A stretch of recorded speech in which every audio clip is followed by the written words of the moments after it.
Hello everyone and welcome to today's webinar, Content Marketing for Business. My name is Trévien and I'm the Head of Content Marketing at Passle. And today I'm going to chat to you about what content marketing is and isn't, and also hopefully give you a lot of tips on how to do content marketing better and implement a strategy that works for your business. Okay, so first off, what is content marketing? It's best to start with that real question before we go any further. So I've lifted the definition that the Content Marketing Institute has for it, which is that content marketing is a strategic marketing approach which is focused on creating and distributing valuable, relevant, and consistent content to attract and retain a clearly defined audience and ultimately to drive profitable customer action. Okay, if that feels a little bit dense for you, I've also broken it down in my own words, which is that content marketing is basically about focusing less on adverts and more on creating and curating tailored content, to which I'd add for a specific audience.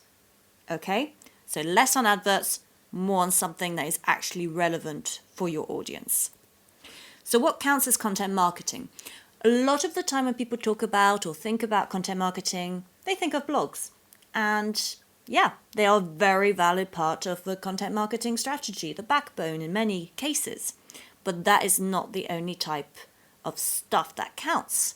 Here are a few other things that count as content marketing. So newsletters, social media updates. I'm not even talking about necessarily Facebook notes or LinkedIn publisher updates or anything else like that, but also just, tweets, Instagram posts, and so forth. Videos, of course, and podcasts are big content marketing trends, but also interactive content. So think about quizzes, video games, mobile apps, but also augmented reality, virtual reality. Pokemon Go has been a bit of a game changer in that sense. How could you maybe use that as part of your content marketing strategy? That's something to think about. But also infographics, guides, webinars, such as this. I'm being quite meta right now because I am doing content marketing about content marketing. Think about things like in-person events like conferences or meetups, research pieces. These all count, and I would add to this, etc.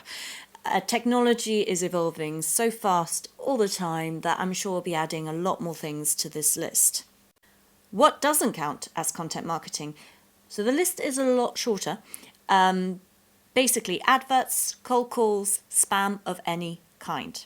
Okay, so that's the opposite of content marketing because generally, and I am being very generalistic here, it's a bit of a one-size-fits-all, a shot in the dark, with cold calls and spam and adverts. Whereas content marketing is so specialized and focused, especially when it's done well. I love this quote by Tim Hughes at Oracle, which says that 40% of people choose root canal surgery over hearing a sales pitch. Now, I've never had root canal surgery, but I hear it's pretty awful.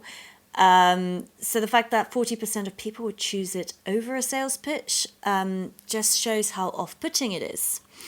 Now, of course, if you've chosen to have a sales pitch and invited one in, that's a completely different situation. It really is all about context. But in the majority of cases, I know that personally, if I'm reading something that a marketing team somewhere thought was content marketing, but is in fact just one long sales pitch, then I'm going to be completely turned off and write that business off, essentially. And I know I'm not alone. So one way of looking at content marketing that I think is quite helpful is the Hero Hub Hygiene Content Pyramid, which was created by Google and YouTube to explain the types of contents that you should be creating. So at the top end, there's hero content, which is, the big ticket event, the glossy advert. Some adverts can be content after all. Research pieces, white paper, seminar. It's what you spend a lot of money on, and you've often focused your marketing strategy around promoting it and using it to get some big leads and so forth. Then at the other end, you've got hygiene, which you could also call housekeeping, really. Those are the basics, the who we are, what we do, the brochure. And then finally, you've got hub, and that's the ongoing insights, the common trend newsletters, the social media updates. It's timely, it's relevant, it's expert-led content, and it allows people to engage with your company.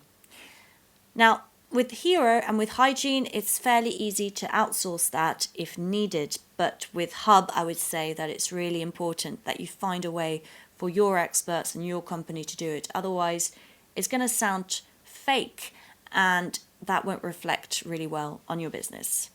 Okay, so we're going to mostly be talking about Hub in this particular webinar. So, what are the advantages of doing content marketing? Brace yourselves because there is a lot of stats here. I've just piled them on in. Content marketing costs 62% less than traditional marketing and generates about 3 times as many leads. Then I would also point out that 85% of B2B buyers use social media as a part of the purchasing process, which you might perhaps find surprising. I think there's often a little bit of a myth that, B2C buyers are mostly into doing their research, but this extends to B2B as well. 85%. So if you don't have a social media presence, then you really need to think about resolving that.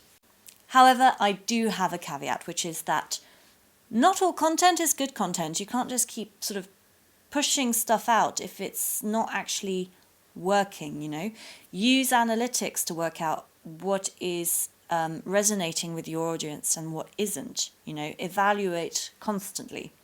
And then the other thing is don't just hit publish and walk away. You need to have a strategy in place for this. Otherwise, what is the point of creating it? Okay, so these are the foundations of good content marketing, which I would like to share with you. Number 1, very important, know your audience. Okay, you need to ask yourself these questions. What are the challenges and pain points of this audience?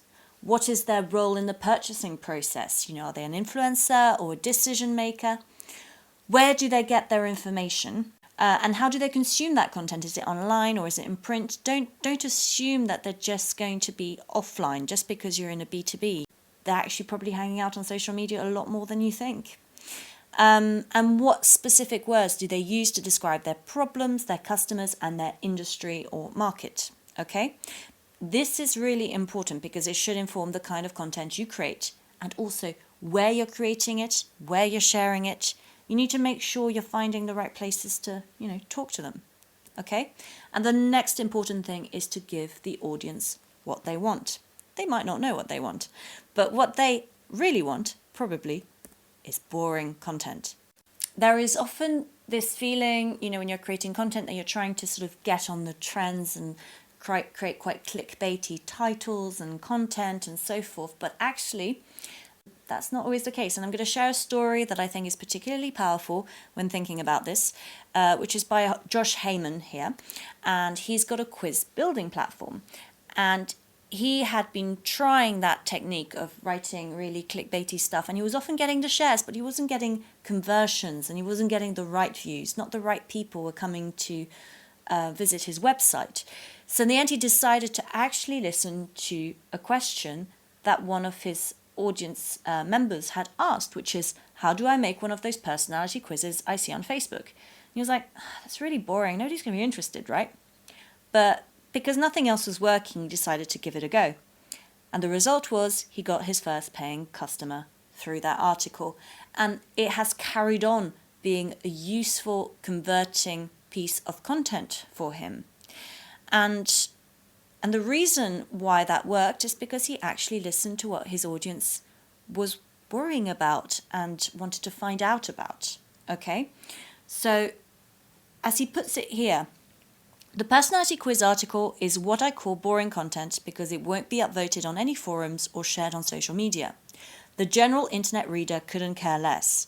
But the thing is, to a very specific person who needs to make a quiz for their marketing, that article is extremely valuable and answers the exact question they need answered. These people also happen to be a great fit for our business. Okay? So the big lesson to be learned from this is don't afraid to go niche. Okay? The more specific, the better.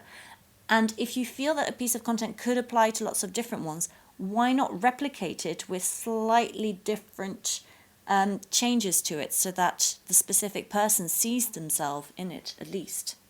Okay, so the takeaway really from Josh Heyman is that it was a post that was written by an expert about his subject expertise, in which he answered a question that was asked by his target audience, and he got the result that he wanted.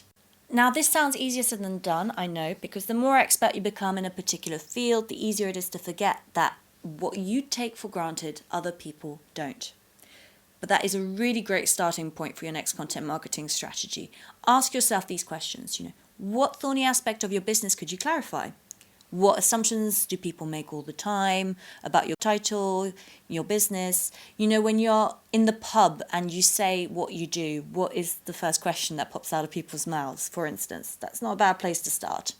Are there questions that you keep on getting asked, whether that's on social media or in email discussions with your clients, And also, what search terms turn up in your statistics time and time again? And are you answering those queries appropriately? If you're using Google Analytics, it is possible to look at what people have been searching for. Make use of that.